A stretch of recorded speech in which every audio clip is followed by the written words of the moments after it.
All right, y'all. Welcome. I now call this meeting to order of the Lynn Food Policy Council on this June 11th, 2025 at 4:16 p.m. And we will start with a roll call. Greater Lynn Senior Services, Present.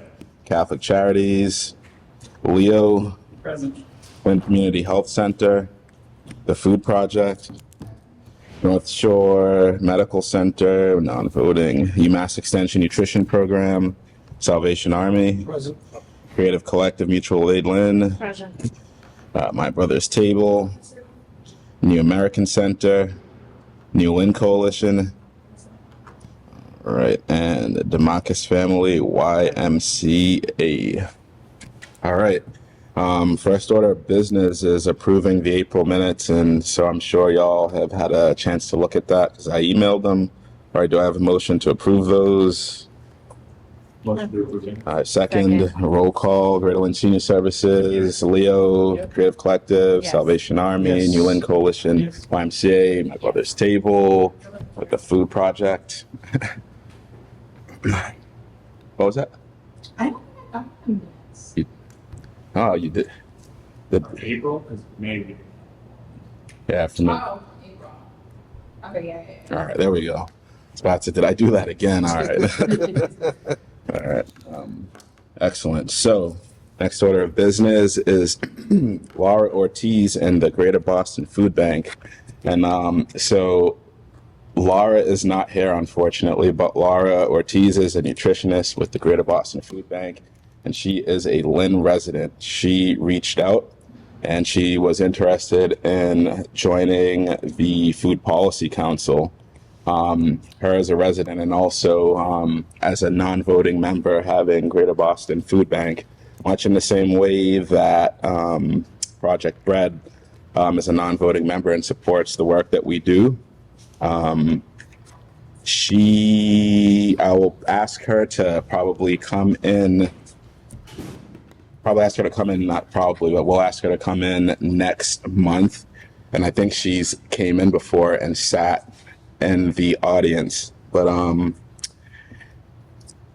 I am in favor of this, and also I know that she's not here for y'all to ask questions, and yep. Can we use that, you know how we had that 2:00 Zoom meeting? Save her that time. That way we don't have to wait around.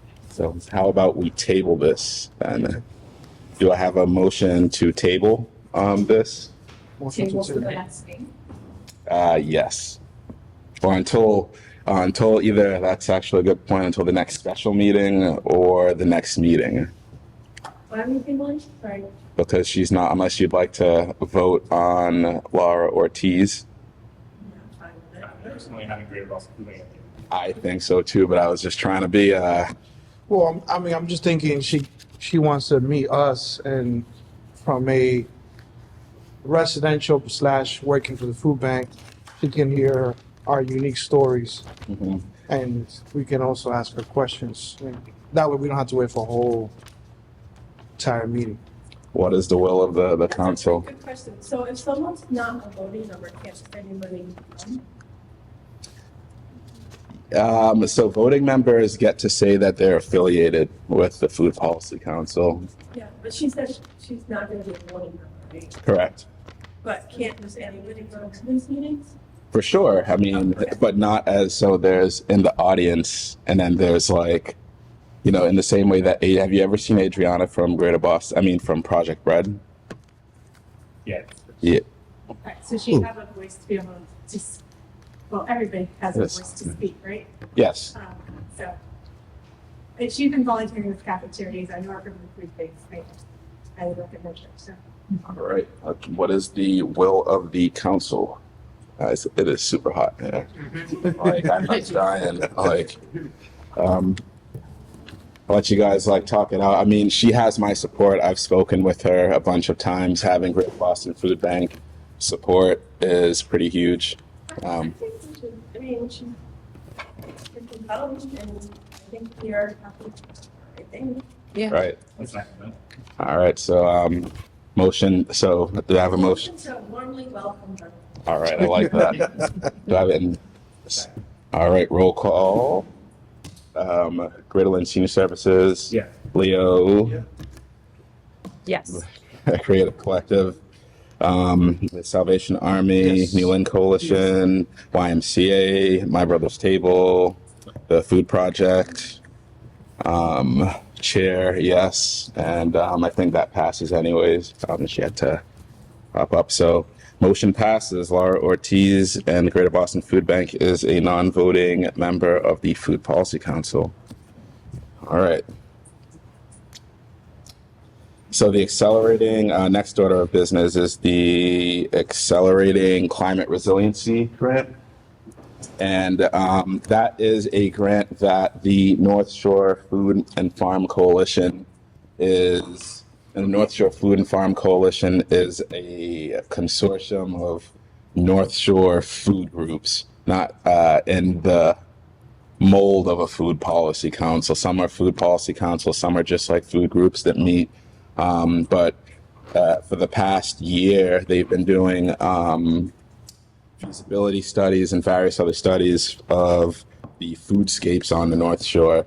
And we have been, obviously being the largest municipality and doing the work that we're doing, we've been super involved with that. They are applying for a grant to expand some of the work that's happening on the North Shore. And this is just to let y'all know that we signed in on that. I think a lot of the food policy, well, not a lot, but a few food policy council members have attended those meetings. So that's just to put it on everyone's radar. And I would actually encourage y'all to, if you can attend some of those meetings, it's really cool and impactful given that we're moving towards regionalization anyways. And also it's cool to see what other municipalities are doing in comparison to us. So there's that. Any questions? Can you send us the information on times? Absolutely. Thank Nice. you. Cool. All right. Bless you. Can you make a note of that? Thank you. All right. An update from the Food Policy Council Summit. I think that would be you, Adesua, and Christine. Oh, to officially do it, sorry. Yeah. We attended and it was a good event. It was a fairly casual event. Our speaker canceled at the last minute, but it allowed for a lot of really good networking and just kind of low stakes connection, which was really good. And so they had different roundtables that we could participate in, including transportation, food access, space. Yeah, over 2 months ago. But yeah, like it was very casual. There wasn't. There are a lot of different food policy councils from across the state, from like Springfield to Worcester, so further western Massachusetts. Yes. All the North Shore group was there. We were there, Boston, Revere, and Everett. And Network had people there too. Salem there? I didn't see one there. Okay. I don't recall. Terry Murphy. But it wasn't like we established like, I want to say this was the first one that they did, so it wasn't like, it was really a lot of networking. Gotcha. And connection building, and some policy councils were newer. So some folks were asking like how people do certain things. A lot of it was like resource sharing, something that we all came to the understanding of, like a lot of the issues our communities are facing aren't unique to our communities. So that was like a connection across the councils. Cool. All right. Well, thanks for representing us, y'all.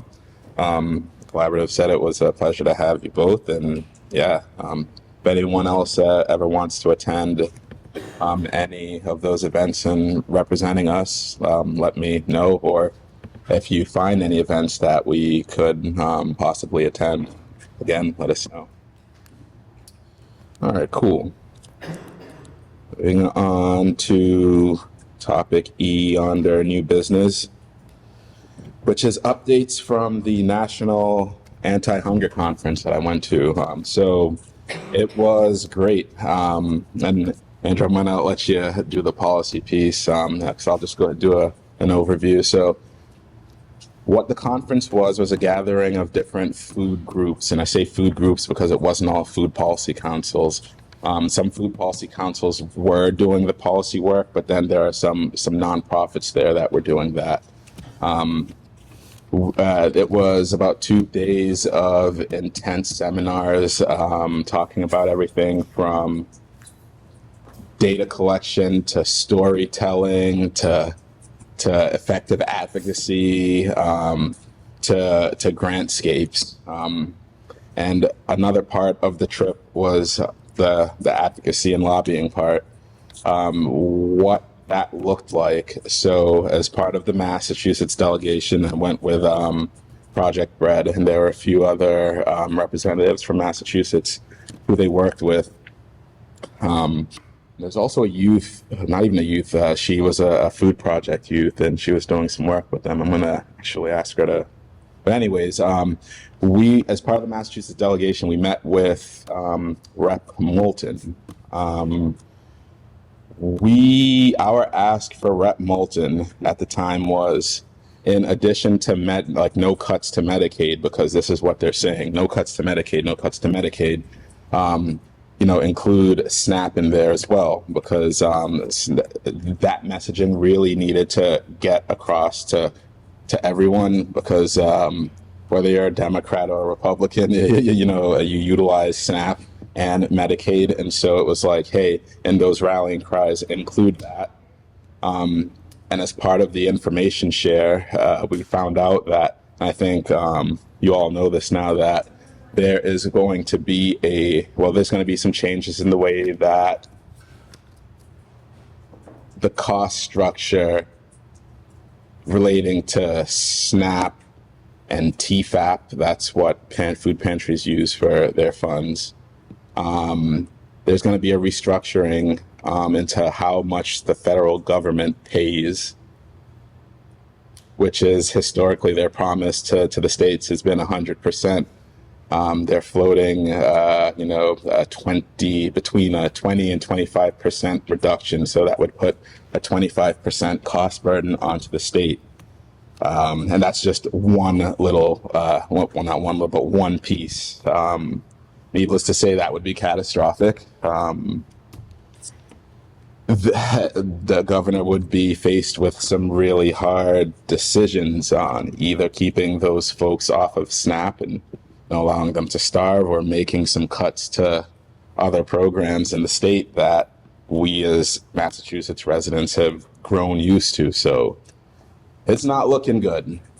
And also there's hope, right? Because now the bill has passed the House, and it's in the Senate, and the Senate is not really too keen. And I mean, the Senate Republicans aren't really too keen on some of the items that are in there. And so there's still hope to I wouldn't say lobby, but to advocate, especially our friends in our networks in other states, because I mean, our representatives are Democrats for the most part, but part of the effectiveness is reaching out to larger networks in other states and really letting them know, like, hey, if your elected official is a moderate, or whatever, let them know about what's happening and how that's going to impact our region. And so that was the meat and potatoes of it. Obviously that spotlight comes to us if those cuts happen, because it's going to be catastrophic. I mean, it's at pre-pandemic levels, and pre-pandemic levels weren't that good. And so that's, and in addition, and I think Jeannie would be able to speak a bit about, there are just some cuts to lots of essential programming that Lynn has used since I was a little kid. And so we have to be super vigilant, be aware that could happen. Well, that cuts could happen. And also we've we're a super resilient city and council, and we'll take whatever on the chin, and we'll do what we have to do. And we plan. You know, Massachusetts has a lot of philanthropic entities and a lot of wealthy people who are really passionate about seeing impact done with their dollars. So maybe it's tapping into some of those folks and those institutions, but we will be okay. And also we have to be vigilant. And so, Andrew, I'm going to ask you, I know there was some stuff that I left off, and I know you're also a policy person, but if you could. Yeah, and I mean, I don't know all the details. I think Jeannie might have some additional insights, but my understanding of some of the biggest changes that are proposed in the House bill are updated work requirements, making it harder for states to get waivers to work requirements, which have traditionally been utilized during significant economic downturns, et cetera. Expanding the age range and limiting the justified reasons to not be working. So that's one piece that'll directly impact families pretty significantly. What Norris touched on with sort of the cost sharing structure is pretty potentially really significant to the state budget. The last proposal that I heard, which I believe is what cleared the House, was currently SNAP is administrative costs of running the program are split 50-50 between the state and the feds, and benefits are paid 100% by the feds. So the proposal is to shift that cost sharing on administrative to 75% state, 25% feds.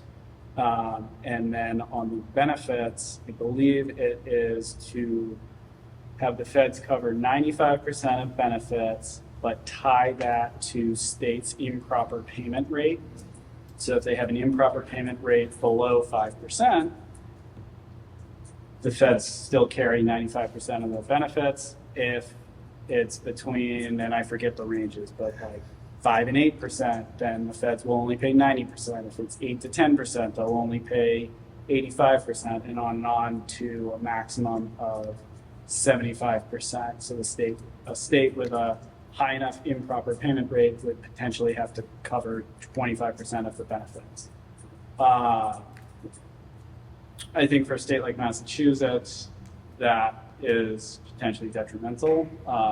The administrative costs of running the program in a really expensive state are really high, and picking up essentially a 50% increase in the state's administrative costs for the program would force them to make reductions elsewhere in, well, either raise additional revenue or make adjustments and reductions elsewhere in the budget. So I think that is one of the biggest potential risks, is what are the choices that are going to have to be made to ensure that the state meets its obligations on SNAP. And I don't know if... Thanks. I'll explain. Well, they also increased the penalties for the length of time it takes to process an application. Added to it, the whole cost of living to the thrifty food plan completely dropped, which is significant. That was like change. We got our first increase, in just the last couple of years than what they'd had in a long time. In terms of, there's been no talk about what would happen to the SNAP outreach program that I think was covered under the administrative funds. That could be completely, but could be potentially eliminated. There's a whole provision for the elimination of SNAP Ed, which is a program which my operation is funded by. However, at this point in time, we did receive notice from DTA of a tentative budget figure for FY26. However, we are still operating on carryover funds from previous years, but there would only be carryover for like 1 year. But again, the way things have been operating, who knows what will happen in terms of the future. And there's lots of other varied things in that 1,000-page document that cuts benefits to low-income families, and then the whole aspect, which hardly anyone is talking about, the whole proposal as to how the tax system. It's Yeah, I like that two things too. I think people probably saw on the news that there was an attempt to force states to share all the information about food stamp recipients. Yes. Which has been beaten back a bit, but is not completely dead. And I think, that is an issue we really should keep our eyes on, especially in a community where a lot of people are fearful of using any kind of total benefits. And the other thing is that one thing we might want to talk about in the future too is really talking to people about how food stamps impact these families, but they also are affecting grocers and people who work in grocers. Like there's so many downstream effects from it. And, even in my personal life, as I talk to people about this, like, oh, I didn't really think about that. And I think, especially in Lynn, where we've really fought to have enough grocery stores in the right neighborhoods, that's going to be important for us. So the bill was 1,000 pages. I don't think most of the elected officials have. Well, we know a lot of the elected officials didn't read it. As y'all can tell from everyone, there are so many different, call them poison pills, like scattered throughout, that it's detrimental to everything relating to do with social determinants of health, from food to housing to lots of different things. And I'm not saying that to be a doomsayer, but yeah, there's lots of really negative impacts that are expected, and then there are many that we don't even know that are downstream that we won't reckon with until like a year or two from now. So that is the news from DC. Again, all of that being said, I'm still super confident in our ability to not just make it through, but to, reinforce and have the backs of Lynn residents. We did that during the pandemic, and that was during an administration with some challenging policies towards food, and we can do it again. And locally, though, we as the Food Policy Council really have to, what's the saying, eyes and ears to the ground, and just be super vigilant about everything relating to food. So,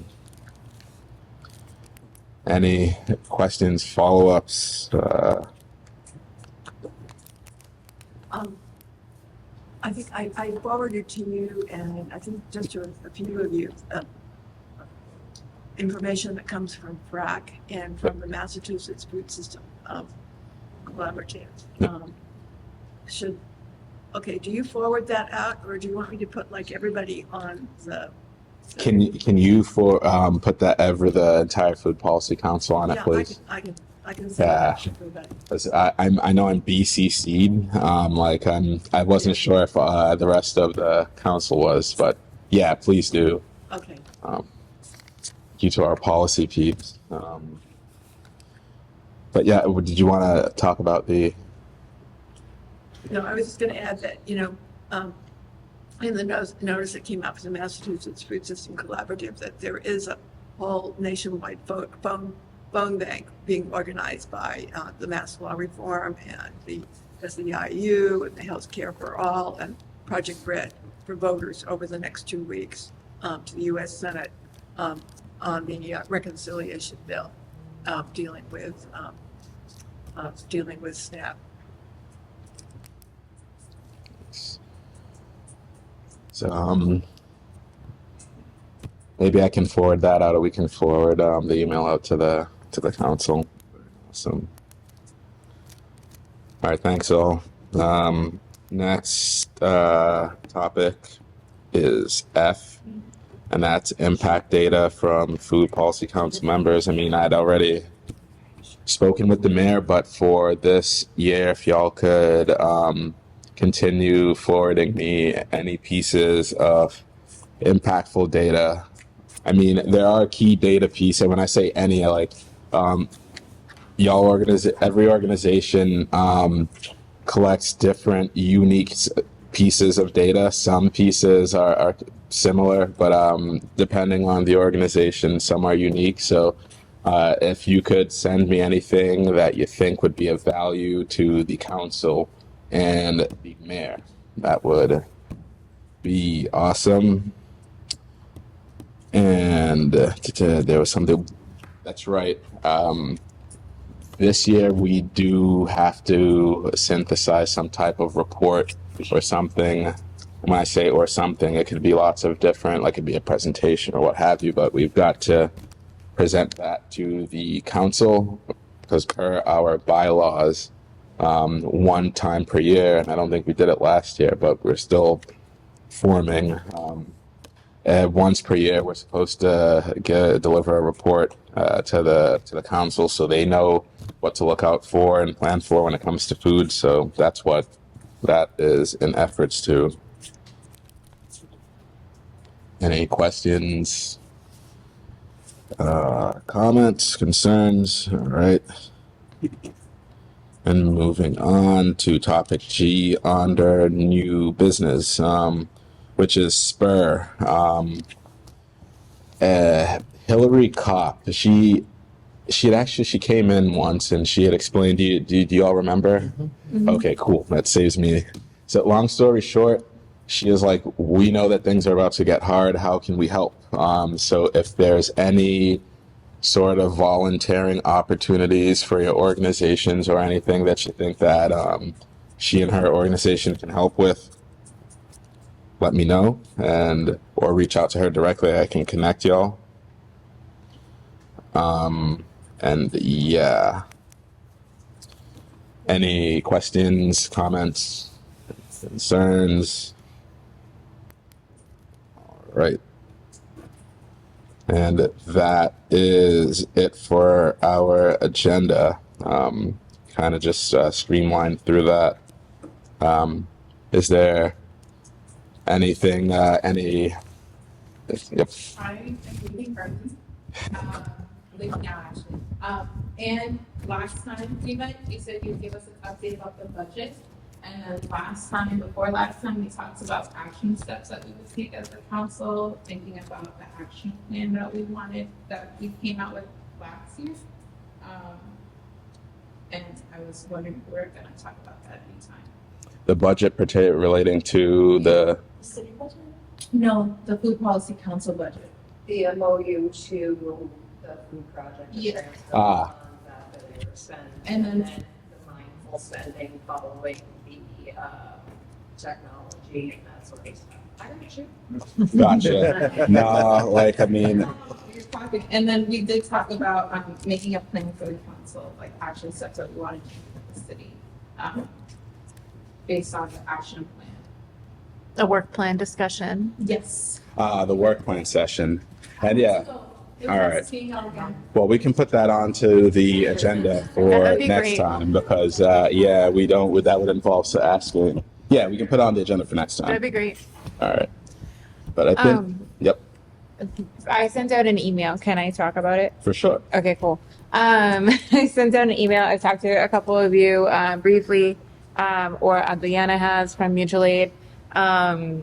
If you are noticing families are not coming to your your pantries or your, whatever you'd like to call them, your places, we're there to help support that. If you need us to send food, if you think that it's afraid to be out in public kind of thing, we're willing to help with that. And if it's okay with you guys, I'd also like to know if any of your organizations are comfortable with us coming up and grabbing some groceries, maybe for a couple families at a time.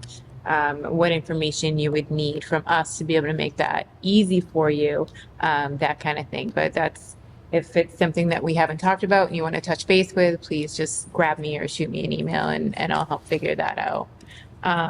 We're trying to keep everything pretty low key, pretty, just help where needed. But yeah, if you are like, hey, I know I have this family on Lewis Street that hasn't been in a couple months and I'm kind of concerned, can you throw some food their way? We can do that too. So just reach out to me, and I can try and help support that in any way.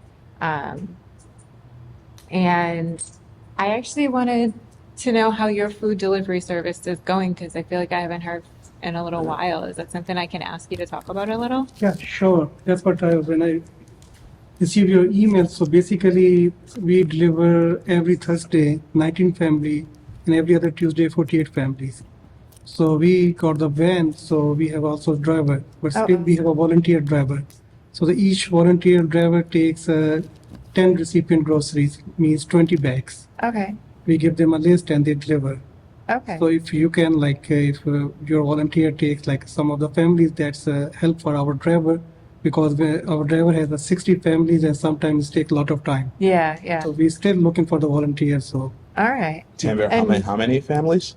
90 family every Thursday and 48 family every other Tuesday. And is there any opportunity to take on more, or are you? No, we have the wait list of 450 families. So we're still figuring out how we can get the membership directly with the food bank, and then we can expand. Would tapping into Spur be helpful? Yeah. Having some of, if you are connected to Spur, having some of their volunteers do a round of deliveries might be good. And they're getting once a month. You have a total of 400, but you're doing about just under 100 a week. Yeah. Okay. What was that, Rosa? Yeah, they pick up, because Spur right now is bringing meals to my residents once a month because some of them can't leave right now. So they're Okay. bringing them food. Can we connect Spur to New Yeah. Lynn Coalition, I'll, please? Shoot me an email. I'm Thank making you. badges so somebody can come up with a badge and be like, I need enough for 5 families or something like that. Hey, let me know at the time. With the help of the Salem Okay, Food Pantry, cool. we started a mobile Thank you. market on the Cook Street every 4th Tuesday of the month from 3 to 4 p.m. Oh, that's amazing. Yeah. How's the reception been? So the last time we were a little bit concerned about the families, but I think last time it was 80 families, and now we're expecting more than 200 families. So now you're expecting more than 200? Yeah, and they have a capacity to give the groceries to up to the 150 families. So there are some kind of operating costs related to this mobile market. So we are figuring out that how we can support the Salem Food Pantry to cover those costs. Okay. So the Phoenix Food Hub grant is coming, so we are going to apply for this thing. There's also a good food fund grant or something. I'm not good food. It's some sort of grant that's specific to fund food policy councils, 15K unrestricted funds. I am 50. I don't think I have I'm gonna try it. Does anyone have the capacity to help me apply for that? And if not, all right. Yeah, I think it's worth, putting our hat in the ring. And also I don't think the RFP is too burdensome and any sort of unrestricted funds. But I mean, we can probably save some of this for the budget conversation next week. But forgive me if I'm wrong. We can look at the minutes too, but we put into categories areas of spending. One was for DC, another was for tech, another was for we can maybe revisit that and then transfer. We did. I think it was just an overall glimpse of what the year breakdown looks like. Try and get a feel for it. What do we spend? What do we need to spend? What do we need to get grants for? I think was the way I was looking at it. Yeah. And what are our plans? And how much do we need to work towards to be able to make our plans effective instead of just ideas in a row? Gotcha. Because we did have some unofficial. Were you there for the unofficial? No, you weren't. Okay. Yeah. Okay. Thank you for jogging my memory. That's what happens when we don't meet. I believe that is it. I feel really it is great that we have a representative from Greater Boston Food Bank that is joining us. I think that's going to make advocating for lots of different things a lot more easier. No, I And they- haven't heard about it. Sorry. Have you heard anything about HIP? No, Jeannie. Yes, I saw. wanted to give a quick report on HIP, okay? Because, the legislature right now has enough past funding so that the HIP benefit will be raised from $20 to $40 as of July 1. Okay. And That's However, there is a move to try to get the FY26 budget passed in the Senate, which would increase it to, I think it was 25.4 million, right? 25.4 million. If they're able to get that increase to that amount, it will then go back to the original 40, 60, 80. Jeannie. So there needs to be outreach, And you know, advocacy around that. campaign around it, at least in terms of the $40, because there actually has been a drop off of people coming to the farmers market to redeem their Hip coupons. their HIP. I mean, to have HIP, number one, you've got to be on SNAP, but some people who are on SNAP don't know that what HIP is, and also to the fact that it dropped to $40, it dropped to $20. You know, it raised the question whether, for some people, whether it was worth it for them because of transportation costs to the site. Right. But now it's $40 as of July 1. So, thanks for that, Jeannie. If you could, any advocacy, action items or, And that information was in the information that was sent from the Massachusetts Food System Collaborative today. cool. I'm gonna email everybody the link to sign up for their newsletter. They send out probably one a week so that you can see it there. Announcement about Sunbucks, so that's the funds that go out to children on SNAP benefits for the summer. They will be funded July 1st, and funds have to be spent by September 1st. The money is not eligible for HIP, and it's $40 per child per month. That's something we should probably highlight and promote, especially considering it's such a short window for. Okay. Can you say one more time? Sunbox. Funded July 1st. Yep. Spent by September 1st. Okay, thank you. $40 per child per month. So you get a $120 payment one time. Perfect, thank you. And this'll. Important that when the family receives a letter about that they state it, because they have to get their card, and they need that first letter, and then they're gonna get a card about it. It's not a one-stop, you get notified, and then later on, you're gonna get that card to use for that. Thanks, Sam. And this also, all of this spared my memory again, and we'll have like a proper. Sorry, I didn't. Yeah, I don't want to cut you off, but we will be having an intern soon from funds used from the Healthy Summer Youth Grants Program from the Attorney General's office. Our friend and cousin, the Health Division, is queuing us in, and so I think this is going to be a great thing because lots of, like, for example, outreach. That's something that an intern would be able to help manage a page or get the word out. And so I get all of this to say is we will have someone to help us do the super crucial but often overlooked things. And also, like, we definitely need more food policy minded youth given the time. So we can discuss that at our next meeting. That's it for me. Any? Yeah, I just wanted to remind all the agencies that Phoenix Food Hub Community Grants, the RFP is out. It's due June 30th. So I most agencies here have actually utilized this. We just want to let you know it's got another round of this year. The other one, right? Yeah, yeah. And the other one, the one MGB, I think that's the one? Yep. Okay. Yeah, we partner. Phoenix partners with everything. Okay. What's the turnaround on those? So, June 30th, so I believe October 1st is where the final starts. Okay, cool. Thank you. Yeah, October 1st through March 31st. Awesome. All right. Any questions, comments? Should I make a motion to adjourn?